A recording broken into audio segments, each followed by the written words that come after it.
എല്ലാവർക്കും പുതിയ വീഡിയോയിലേക്ക് സ്വാഗതം. ഞാൻ പറഞ്ഞിരുന്നു ഞണ്ട് ക്ലീൻ ചെയ്യുന്ന ഒരു വീഡിയോ ആയിട്ട് നിങ്ങളുടെ മുന്നിൽ വരാമെന്ന്. ഇന്ന് ഞണ്ട് ക്ലീൻ ചെയ്യുന്നത് എങ്ങനെയെന്ന് ഞാൻ കാണിച്ചു തരാം.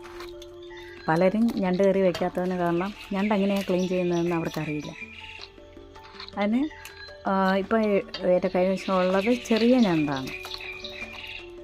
അതിനെ ആദ്യം എടുത്ത ശേഷം അതിൻ്റെ ബാക്ക് ഭാഗം തിരിച്ച് ഇങ്ങനെ എടുക്കുക.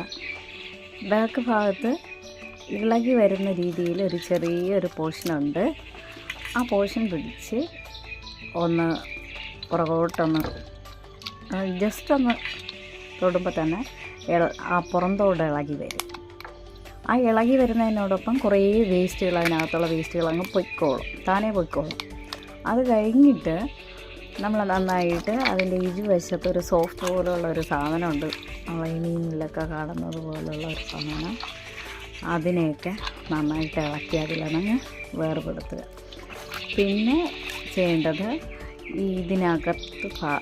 അകത്തേക്ക് ഭാഗത്തേക്കുള്ള ഒരു പെയിൽ യെല്ലോ കളറിനുള്ള കുറച്ച് വേസ്റ്റൊക്കെ കാണും. അതൊക്കെ വെള്ളം ഒഴിച്ച് നന്നായിട്ട് കഴുകി ക്ലീൻ ചെയ്യുമ്പോഴേക്ക് തന്നെ ഏകദേശം നന്നായിട്ട് ക്ലീൻ ആകും. അതിനെ നന്നായിട്ടൊന്ന് ക്ലീൻ ചെയ്താൽ മതി.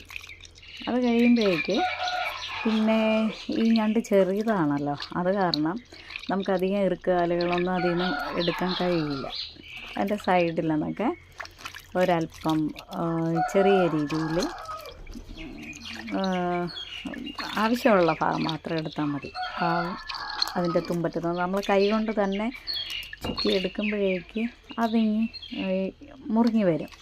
അതിനെ അങ്ങ് മുറിച്ച ശേഷം നല്ല ഭാഗം ബാക്കിലോട്ട് കുറച്ച് അതിനകത്ത് ചെറിയ രീതിയിൽ ചത കാണുകയുള്ളൂ. ആ ഭാഗം മാത്രം സെപ്പറേറ്റ് ചെയ്ത് അങ്ങനെ കറിക്കായി എടുക്കുക. അത് കുറേ പേർക്കൊക്കെ ഇഷ്ടമാണ് അതങ്ങനെ ചവച്ച് കഴിക്കാനായിട്ട്. പിന്നെ ഇറുക്കുകാലുകൾ നല്ല ഒരു ബലം കാണും.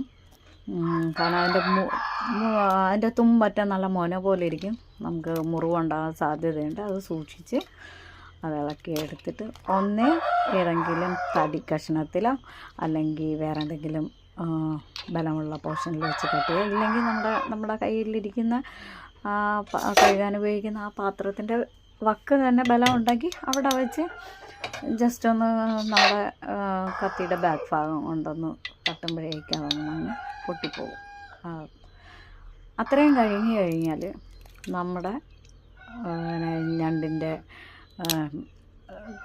ഏകദേശ പരിപാടികളും കഴിയുകയാണ്. അത് കഴിഞ്ഞ് നമ്മുടെ മെയിൻ ഇറുക്കുകളുടെ പണി കഴിഞ്ഞാൽ അതിൻ്റെ മെയിൻ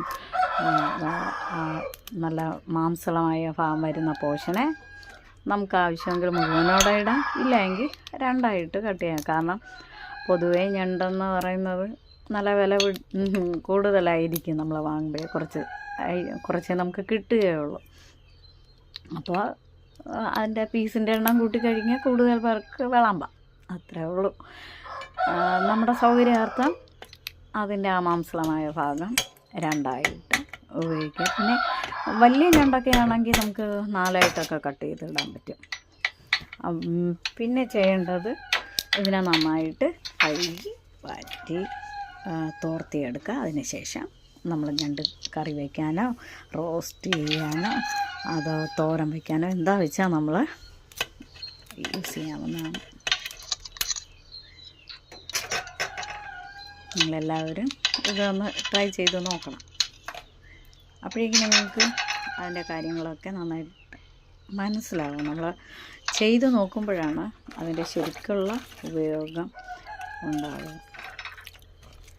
വളരെ ഈസിയാണ് അത് കഴുകിയെടുക്കാൻ. വേഗത്തിൽ നമുക്ക് ചെയ്തെടുക്കാൻ പറ്റും. നമ്മുടെ ഈ മുള്ളുള്ള മീൻ ഉപയോഗിക്കുന്നത് പോലെ, മീൻ കഴുകിയെടുക്കുന്നത് പോലെയല്ല. വളരെ എളുപ്പത്തിൽ വൃത്തിയോടെ നമുക്ക് വേഗത്തിൽ ചെയ്തെടുക്കാൻ പറ്റും. ഈ വീഡിയോ ഇഷ്ടപ്പെട്ടെന്ന് വിചാരിക്കുന്നു. ഇഷ്ടപ്പെട്ടെങ്കിൽ നിങ്ങളെ ലൈക്ക് ചെയ്യുക. ഞണ്ട് കറി വയ്ക്കാൻ വേണ്ടിയിട്ട് ക്ലീൻ ചെയ്യാൻ കഴിയാത്തവർക്ക് ഈ വീഡിയോ ഷെയർ ചെയ്യുക. ഇഷ്ടപ്പെട്ടുവെങ്കിൽ സബ്സ്ക്രൈബ് ചെയ്യുക. Okay, thank you.